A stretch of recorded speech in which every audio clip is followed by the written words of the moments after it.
સુરેન્દ્રનગર ઝાલાવાડના રણમાં મીઠાના મબલખ ઉત્પાદન પૂર્વે જ અગરિયાઓના માથે સંકટના વાદળો છવાયા છે।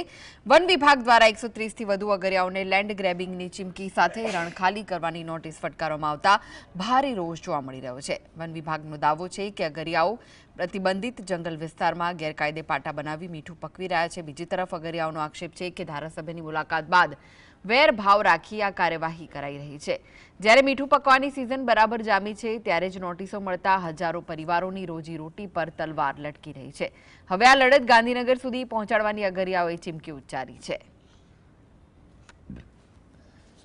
અમારે ક્યાં ખમાવા જાવી પછી અને અમારા રણમાં મીઠું પાડી તો એ ખારાકોડા ના ગામમાં આવે અહીંયા પણ હજારો લોકોને ફાયદો થાય છે અને એમાં હજારો લોકો કામ કરે છે અને જો અગર બંધ થઈ ગયું તો પછી આ હજારો માણસો જે 5-6 ગામના આજુબાજુના બધાએ પણ જો કામ કરે તો એમને પણ વાંધો પડી જશે। તો હું આપના માધ્યમથી અગરિયા પરિવારને સ્પષ્ટ કહેવા માંગુ છું કે ખેડૂત હિતરક્ષક સમિતિ તમારી સાથે અડીખમ રીતે ઊભી રહેશે। જ્યાં પણ જરૂરિયાત પડશે તમારા હક અને અધિકાર માટે લડત કરવી પડશે તો પણ અમે ખભેથી ખભો મિલાવી તમારી સાથે લડીશું।